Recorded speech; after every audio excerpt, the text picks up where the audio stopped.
Okay, here we go.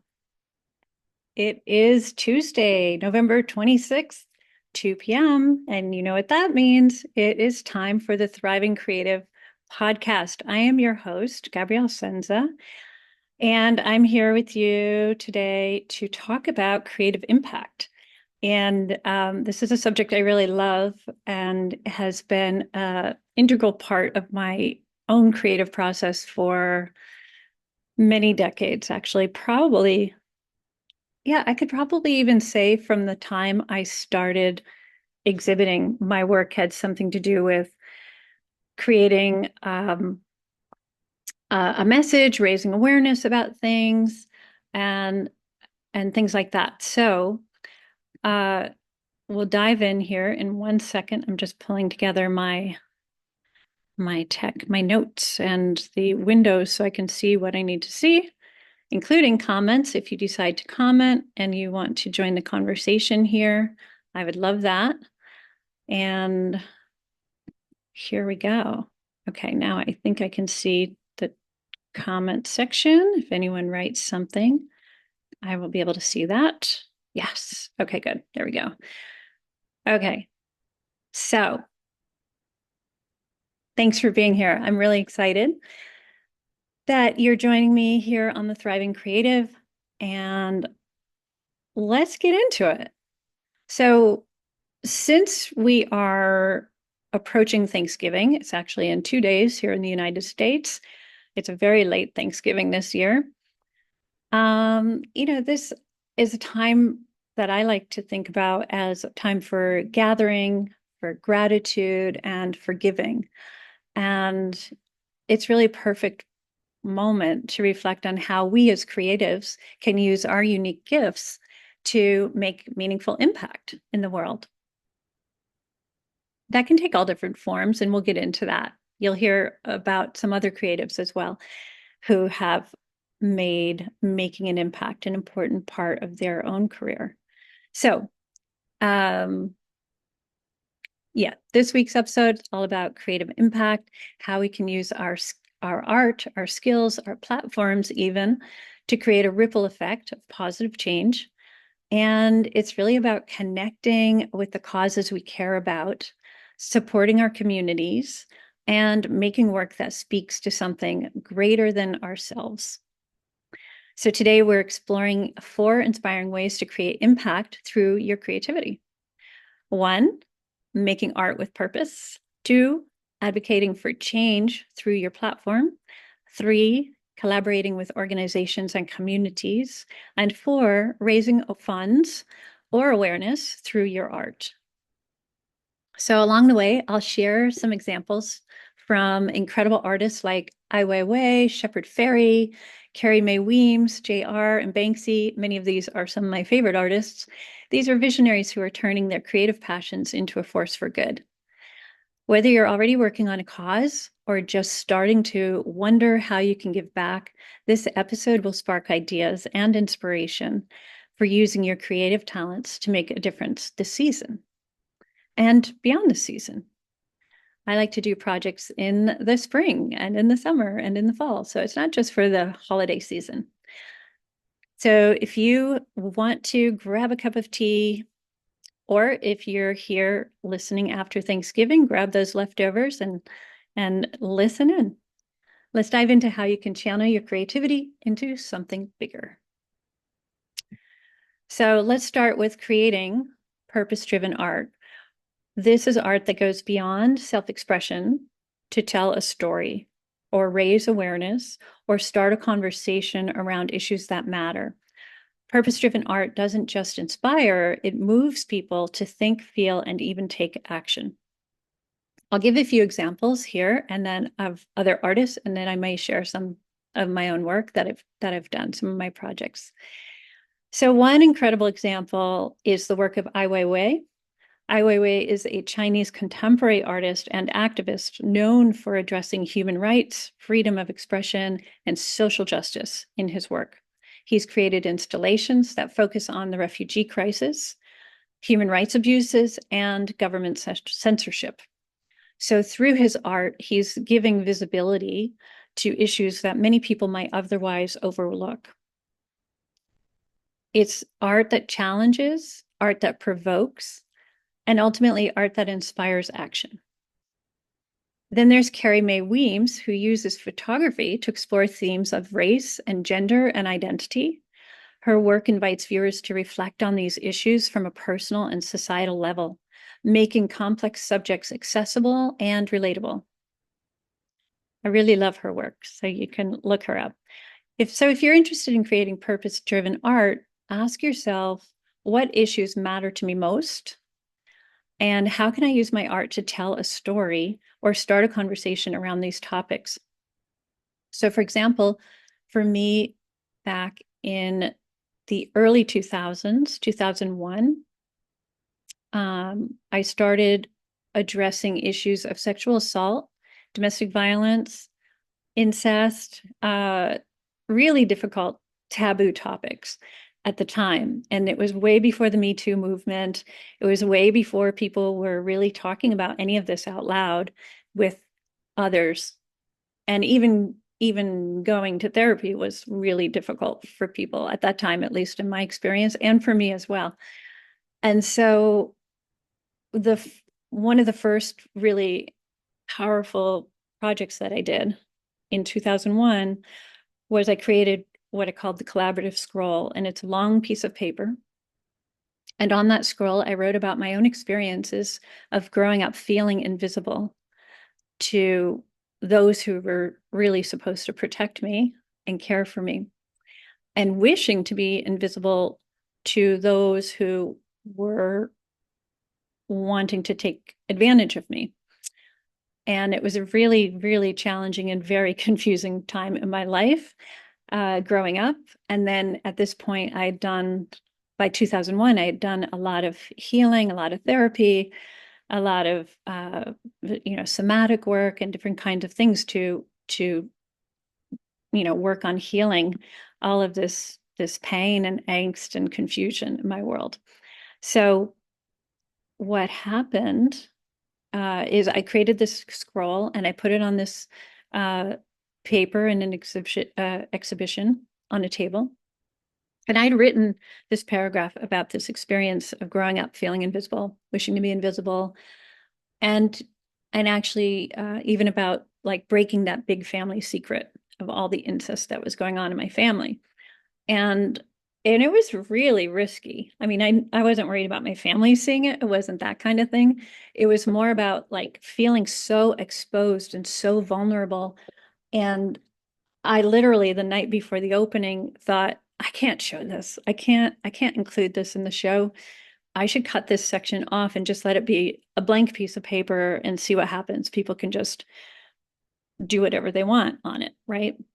And just let it be really, I don't know. But the other part in my head was saying, no, that's just keeping the secret. That's just perpetuating the crimes. We need to be able to talk about these things so that we can heal them, right? And my experience has been that if we hear this a lot in our media, if we can see someone modeling a certain kind of behavior, we could say negative or positive, it would work both ways, we see what's possible. So in this case, if we can begin having conversations out among friends outside of the therapist's office that are about telling our truth, sharing our stories, and growing stronger from doing that, or helping another person start their path to healing, to therapy, to conversation, to addressing the situation that could be going on in their life or somebody they know and care about. So it was a really big deal for me. It was really scary, terrifying, actually. But I did it, and people started writing on it, and they started adding their own stories, which is what I had hoped. Some wrote, pieces of poetry or lines from songs. Some were, personal stories around similar issues, abuse that they had experienced. Other people were writing, uplifting things like loving, responses to all of these stories that were being added, these entries. So that was in 2001. And since that time, that scroll has been in many different places, different exhibitions, and it has well over, I think, over 1,000 entries, and it's quite long. It's like at least 12 feet. It might be more like 20. I don't remember now. Anyway, it's stored very safely in a box, and in a nice red round box. And I have transcribed each of those entries onto an electronic version called the Collaborative Online Scroll, I think it's called. And I'm pretty sure you can find it from my website, gabrielsenza.com. I'll try to remember to link it in the show notes for today's show. Yeah, I'll put a link to the online version, because then actually, if you want to participate and add your own thoughts, your own words of encouragement, or your own truth, your own story, you are more than welcome to do so at that point. So I'm going to make a note here. Collaborative scroll. Link. Note to self. Okay, moving on. Let's see. So yeah, going back to those questions, if you want to create work that is purpose-driven, telling your own story related to things that you're really concerned about, yeah, think about that. How can you use your art to tell a story or to start a conversation around these topics? By the way, I was able to check in with people who had posted anonymously on this scroll, and I was really worried about it maybe triggering people, I don't know, putting them into a spiral or something, but it was actually the opposite. They shared with me that they felt really relieved. They felt it was cathartic to be able to express, even in this anonymous way, but in the company of many, hundreds and hundreds of people eventually, that this secret that they had been keeping deep inside, locked up, they hadn't even shared it with their partners, their life partners. And there is another, well, I'll get on. I'll share, if there's time, I'll share another project that's similar. Okay, so going back to my notes here. So sometimes all it takes is incorporating subtle themes or symbols that add depth and meaning to your work. It doesn't have to be overtly about a particular topic. Mine definitely was overtly about sexual assault, domestic violence, incest, those kinds of things. But it doesn't have to be overtly about that. It could be subtle. And remember that purpose-driven art isn't about having all the answers even. It's about sparking curiosity, inviting others into the conversation. Even if it's more of an intellectual, theoretical conversation, like they might not actually have the conversation with you, you might not be there for that, and that's okay. It can ignite something within them that can help them. It could be just the thing they needed to see or hear, and because it resonates with something inside of them, and then they can move in a potentially new direction towards healing that part of themselves, or that situation in their family, or the situation with somebody else that they love. Okay, moving on to the second thing, using your platform for advocacy.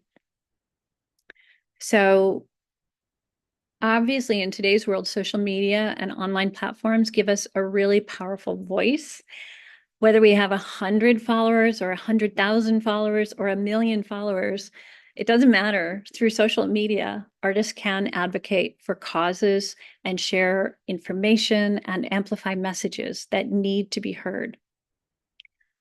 So one artist I wanted to share who does this beautifully is Shepard Fairey. You might know him from the iconic Hope poster he created during Barack Obama's presidential campaign, and He did so also for Kamala Harris's this year. He's done amazing posters, portraits of some of my absolute heroes in human rights, advocacy work. He's really powerful. His images are so iconic. So he's continued to use his art to advocate for issues he cares about, like climate action, racial justice, voting rights. His work is bold and direct and designed to make an impact. He doesn't just create art, he creates art that encourages action. So if you want to start using your platform for advocacy, here are a few simple ways to get started. 1, share content or posts from credible organizations that align with your values. Create a piece of art that brings awareness to a cause and share it with your followers. Or number 3, encourage your audience to take small actions, whether that's donating or signing a petition or spreading awareness or starting a conversation. And just remember that using your platform doesn't mean you have to post about social issues every day. Even small actions like sharing a piece that reflects your values or highlighting an organization you support can help create a ripple effect. Absolutely, you can. The third one that I want to talk about today is collaborating with organizations and communities. So another powerful way to make an impact is by collaborating with organizations or community groups. I've done both. I love it. I love collaborating with different organizations. Many years ago, I did a project with the Elizabeth Freeman Center here in the Berkshires, which they provide services and housing for women who are experiencing domestic violence and need a safe place to escape to. And then also I worked with Kids Place, which does similar bunch of services for children who have been impacted by domestic violence and sexual assault. And so given my background, it makes sense that I would be drawn to working with these organizations.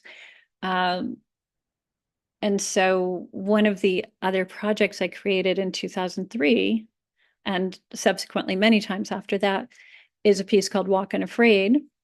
And what we were doing at the time was creating like a mock crime scene. And so we'd have police tape around the border. And then I would create these body outlines with tape or fabric, depending on the site and the location. And on the body outline, I had participants who were working with me, collaborating with me, write the things that they heard from their abusers that were keeping them small and scared and compliant and complacent and really terrified, stuck in those relationships. And then on the police barricade tape that we had, I had them writing the phrases that they wish they had heard and that they know now are so meaningful and would be very meaningful for anyone else that was in that position of being very scared and confused. And so, they created things like your voice matters, you deserve better. There are some other things that are not coming to me, but something about, hiding, we hide in the shadows while the abusers walk in the sunshine. Really needs to be reversed, right? Like they need to be the ones carrying the shame because they're the ones who committed the crimes. And so what I experienced and saw from those installations, I did them in the Berkshires, here in Massachusetts. I presented them in New York City in a number of different locations and other cities as well. And what I was so struck by was I could see people looking at the work, the installation, this mock crime scene, and realizing what it was about. And then sharing, in some cases, with a friend, something that they'd never shared about themselves or about someone in their family who'd maybe had experienced something similar. I have family members who lost dear friends to domestic violence, to gun violence in the home, and it's just so devastating. And I just felt like this really needs to be talked about so that we can create programs that are even better and more effective at protecting women and children and creating situations where they can get the help that they need. So I felt really really gratified, really happy. I mean, it was scary. It wasn't like pleasant artwork to put out there. It wasn't my beautiful landscapes or even the intriguing industrial landscapes or things like that. It was really about specific issues. And believe me, these organizations are really grateful often to have the collaboration of other people, and artists have the special gift of being able to make things accessible, difficult things, through song, through art, through poetry, and it can be such salve for the soul, right? So I really encourage you to explore these ideas if you feel at all called to. It's not for everybody, obviously. And I would recommend always making sure you have a balance of something else that lights you up and brings you joy, because this kind of work can be really heavy. It can be really, really heavy. So you need to make sure that you're taking care of yourself as well. I could do another whole workshop on that. So, which I may do for in my Create Collective, which is my amazing community of creatives. And it's a beautiful structure for getting things done, getting some feedback about projects we're working on, even collaborating and networking and coming up with learning about new opportunities that you would not have known about otherwise. It's been really incredible. So I'll put a link for the Create Collective down there as well in the show notes. Okay, so let's see. So I think, yeah, like I was saying, many artists partner with nonprofits, schools, local organizations to bring art to places where it can really make a difference. One of the artists that I absolutely adore, who has taken this to a whole new level, is JR. You may have heard about him, JR, a French street artist and photography known for his large-scale public art installations. JR's work often involves the communities he's portraying. His Inside Out project invites people from all over the world to participate by sharing their portraits, creating a collective visual statement on themes like equality, justice, and freedom. His work is not just for the communities, it's with them. It's a true partnership that brings people together, fostering a sense of unity and visibility. There are whole communities that feel invisible, like the government's not taking care of them, the world's not hearing their cries for help and support and change. And so sometimes it takes artists who are willing to be in those spaces and work with people and hear what they need. What is it? How can we elevate their voices? How can we bring more visibility to their causes and what they really need?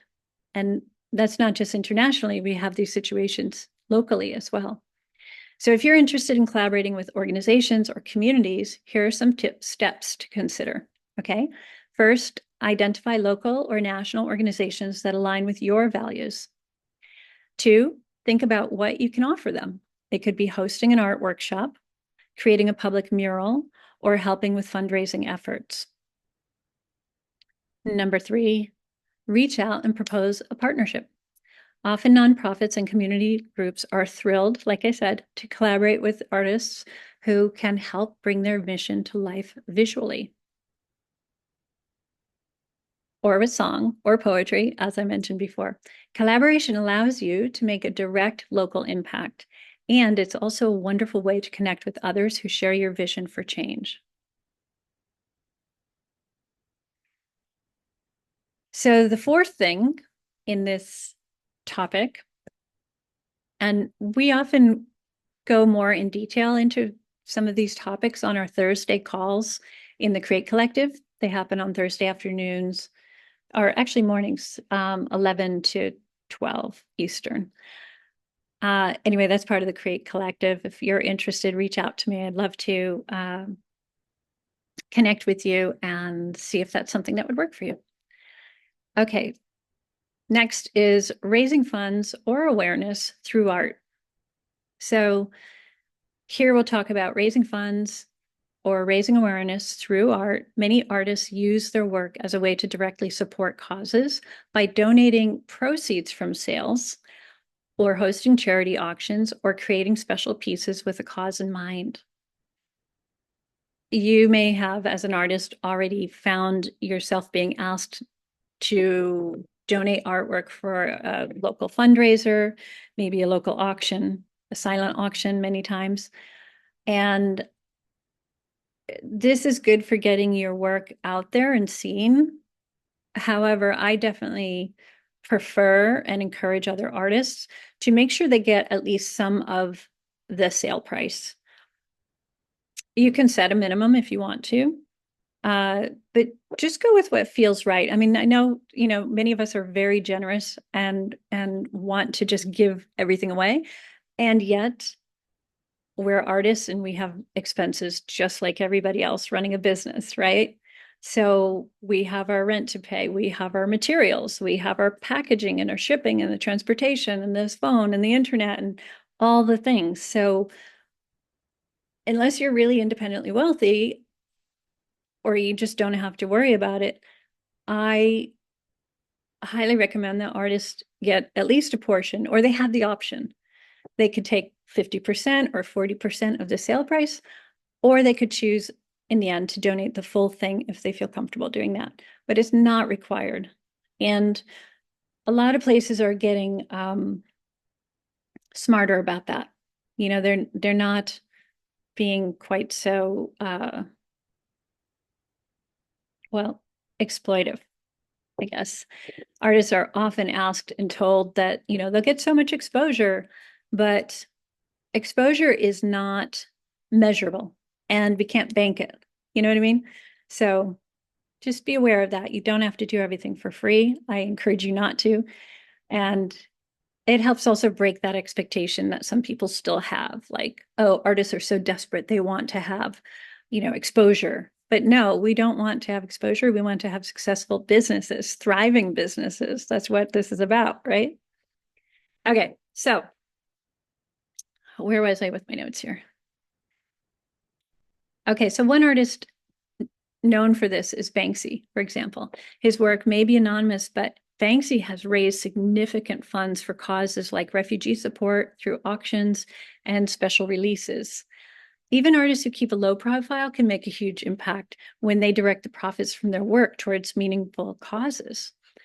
If this sounds like something you'd like to try, here are a few ways to get started. First, considering donating a portion of your sales to a cause you care about. For example, once or twice a year, I might put a particular group of work up and say, for this week, I am contributing 50% of sales to like Audubon Society or my local arborist community initiative, that kind of thing. So that's fun. That's a fun way to think about. It helps promote sales as well as doing a good thing for another organization, right? So that's kind of a win-win. Another thing you could do is host a charity auction or a fundraiser, offering your work to support a specific goal. And 3, you can create a limited edition print or a piece of some kind specifically for raising funds, with all or part of the proceeds going to a charity. Raising funds through art can be a powerful way to make an immediate, tangible difference. And even if you start small, like setting aside a portion of sales, it can add up and create real change over time. So do what feels comfortable. Start small if you want to. And I can tell you that people will be really grateful. In fact, there are a lot of people in my community who I bump into socially who say, I have a piece of yours. And I know that they didn't buy it from the studio. It often turns out that it was from one of these silent auctions, because I used to give a lot of my work away. Not a lot, but I gave my work away every year for many years. Let's put it that way. Okay, so let's see what else. We have some real life inspiration from artists making an impact. We'll review a little of these people we talked about. Ai Weiwei reminds us that purpose-driven art can shine a light on human rights and social justice, challenging us to think critically about the world we live in. Shepard Fairey uses his art to advocate for causes and mobilize people to action, showing the power of art as a tool for awareness. JR creates collaborative art that involves communities, making people feel seen and connected in powerful ways. And Banksy shows us how art can raise funds and support causes directly, using creativity to create real-world change. Each of these artists proves that there are countless ways to make an impact, and it doesn't have to be grand or perfect. Even small steps like sharing your voice, collaborating, or donating a part of your sales can make a difference. So, thriving creatives, as you continue your journey, I invite you to think about how you might use your work to give back. Art is a powerful tool for change, and even the smallest steps can have a big impact. Remember, giving back doesn't have to be intimidating. Start with one small action that feels really meaningful to you. And if you're excited to go deeper, I will be offering a workshop coming up on creative impact. I will pop the link into the show notes today when I pop this up online and also here on Facebook, and you can check it out. I would love to see you there. So thank you for tuning in today and for considering how you may make a difference through your own artwork, contributing towards causes that mean something to you. It doesn't have to be based on a personal experience like my activism often has been. It could be just about anything that means a lot to you. You know, it could be oceans, dolphins, whales, birds, kittens, vultures. I have a lot of vultures outside my window. It's pretty bizarre. Anyway, I love you. I'm excited about you and what you're up to. And if you do create something that is inspired to help with raising awareness about a cause or fundraising for a cause, share it in the comment section so we can celebrate you. I would love that. Your work has the power to make real positive change in the world. I appreciate you so much and love that you're here. And thank you. Thank you. Thank you.